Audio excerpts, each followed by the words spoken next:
वो उन दोनों ऑफिसर्स को बोलती है कि जिसने कंट्री को हार्म पहुंचाया है वो कोई और नहीं, किम ह्यून है। अगर हम उसे छोड़ देंगे तो ये बहुत बड़ा ब्लंडर होने वाला है। हमें पता नहीं वो क्या कर देंगे उन लोग। तो इसलिए मुझे लगता है कि साउथ कोरिया को आगे बढ़कर उन्हें पकड़ने के लिए कुछ ना कुछ तो करना चाहिए। आपको नहीं लगता? वो उन लोग से सवाल पूछती है। वो लोग कुछ जवाब नहीं दे पाते। वो सोचते कि क्या जवाब दे, आखिर ये क्या बोल रही है। तभी उनमें से एक इन्वेस्टिगेशन जो ऑफिसर रहता है इन्वेस्टिगेटिंग, उससे एक कॉल आता है। ये कॉल किसी और का नहीं, डेप्यूटी चीफ का है। और हान सेयोंग ये सारी बातें ध्यान से सुन रही है। वो फ़ोन पे बात करते हैं। हाँ हाँ, समझ गया।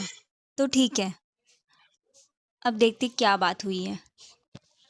जैसे ही कॉल कट होता है वैसे ही जो दूसरा ऑफिसर है वो जाने लगता है और बोलता है मुझे लगता है इन्वेस्टिगेशन यहीं पर ख़त्म करनी चाहिए।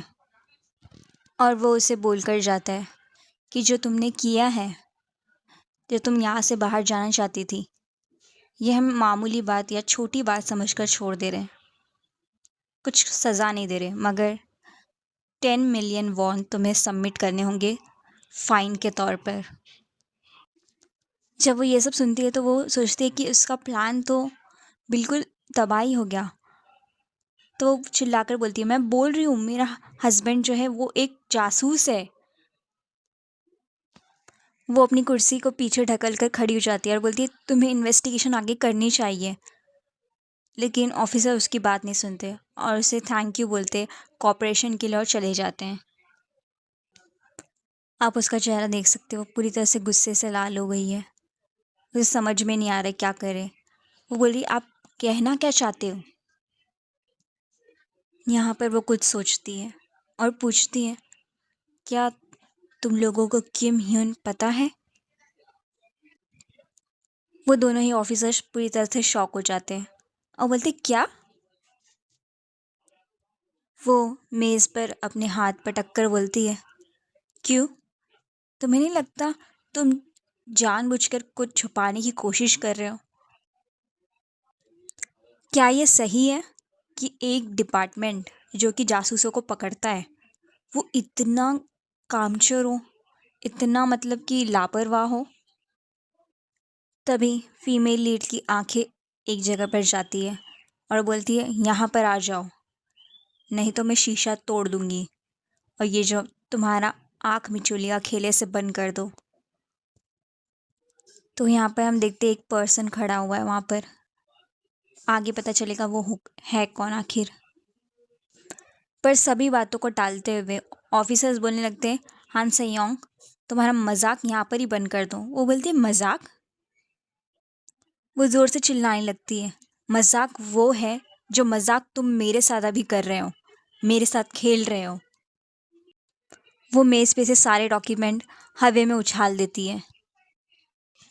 वो चिल्ला चिल्ला कर बोलने लग जाती है क्या ऐसा खास है किम ह्यून में कि तुम एक छोटी सी इन्वेस्टिगेशन नहीं कर पा रहे हो। वो दोनों ही खड़े खड़े उसका मुंह देख रहे हैं, उनके पास शायद से कोई जवाब नहीं है। ऐसा लग रहा है वो पूरी तरह से जैसे पागल की कगार पर है।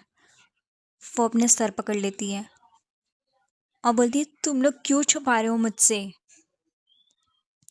और क्या छुपा रहे हो। गुस्से से लाल वो तेजी से सांसें लेने लगती है। वो दोनों खड़कर उसे अभी भी वहीं पर देख रहे हैं। जब वो अपना माथा पकड़े हुए नीचे देखती रहती तभी वो दोनों पूछते हैं क्या तुम अपनी दवाइयाँ टाइम पर ले रही हो। वो बोलती है क्या। वो दोनों लोग बोलते हैं शायद तुम अपनी दवाइयाँ टाइम पर नहीं ले रही हो, तभी तुम्हें वापस से ये भ्रम होने लगा कि तुम्हारा पति गायब हो चुका है। वो बोलती है क्या, किन दवाइयों के बारे में बात कर रहे हो तुम।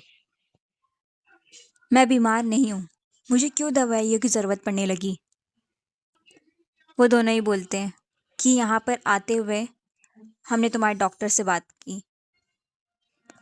वो बोलती है मेरा डॉक्टर, मुझे कौन देख रहा है। जब उसकी नज़र डॉक्यूमेंट्स पर जाती है वो डॉक्यूमेंट उठाकर देखने लगती है। वहाँ पर एक हॉस्पिटल का नाम लिखा है जहाँ पर वो पेशेंट है, हान से-योंग। वो लोग पूछते हैं, क्या ये वही हॉस्पिटल नहीं है जहाँ पर तुम बचपन से ही जाती आ रही हो? सही कह रहे हैं ना हम? पर हान से-योंग पूरी तरह से शॉक लग रही है। क्या है हॉस्पिटल का सच पता नहीं। ये रहा वो हॉस्पिटल जिसकी बात की जा रही है वहाँ पर। अब ये उस हॉस्पिटल का सीन जहाँ पर एक आदमी बैठकर न्यूज़ देख रहा है, जहाँ पर न्यूज़ बताई जा रही है हान से-योंग के बारे में ही, कि उसने किस तरह से नॉर्थ कोरिया में जाने की कोशिश की। और ये न्यूज़ एक हेड डॉक्टर बैठकर देख रहा है। देख ही रहा होता है, तभी दरवाजे से आवाज़ आती है। वो चौंक कर अचानक से बैठ जाता है और आवाज़ आती है कि हान से-योंग आ गई है यहाँ पर। और ये कोई और नहीं, हान से-योंग ही बोलती है। वो अपने हाथ में एक थैली लेकर आई है गिफ्ट के तौर पर उसके अंदर क्या है वो आगे देखते हैं। वो आराम से उसे चाय सर्व कर रही है, पर डॉक्टर मुझे ठीक नहीं लग रहा है। वो पूरी तरह से डरा हुआ लग रहा है। और डॉक्टर कुछ और नहीं बल्कि शॉक्ड है। वो बोलता है, तुम्हारी आंखों को क्या हुआ? तो हान से-योंग बोलती है, वो कहते हैं वो मेरी आंखें अच्छी हो रही हैं अब। लकीली लकीली ये ऐसा कुछ नहीं था जो ठीक ना हो सके।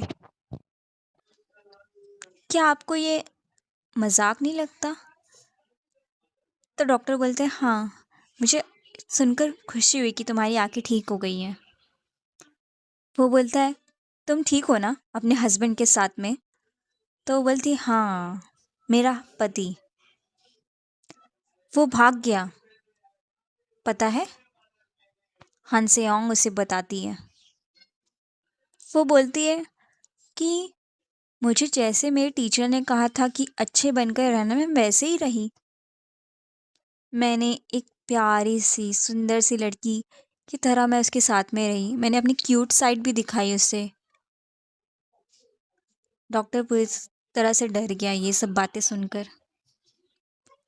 वो बोलती है, आपको पता ही है मैंने कितनी अच्छे से कोशिश की है एक अच्छे नेचर वाले इंसान बनने की। मैंने जिम्नास्टिक छोड़ दिया और स्कूल से भी निकल गई। मैंने एक अच्छी ज़िंदगी पाने की बहुत कोशिश की और यहाँ तक कि कुछ लोगों को संभालने का भी काम किया, पर चीज़ें ऐसे ही ख़त्म हो गई और मैं यहाँ पर हूँ अभी आपके सामने। आखिर प्रॉब्लम क्या है? ये लोग ऐसा करते क्यों हैं कि आपको लाते इस ज़िंदगी में और फिर आपको छोड़ देते हैं? आपको बोलते हैं कि वो आपसे प्यार करते हैं और भाग जाते हैं। किसी से प्यार करना फिर बाद में सिर्फ उन्हें छोड़ने के लिए? डॉक्टर तुमने वो क्यों किया? तो आगे की स्टोरी आपको नेक्स्ट चैप्टर में मिलेगी। So do subscribe my channel for next episode. Bye.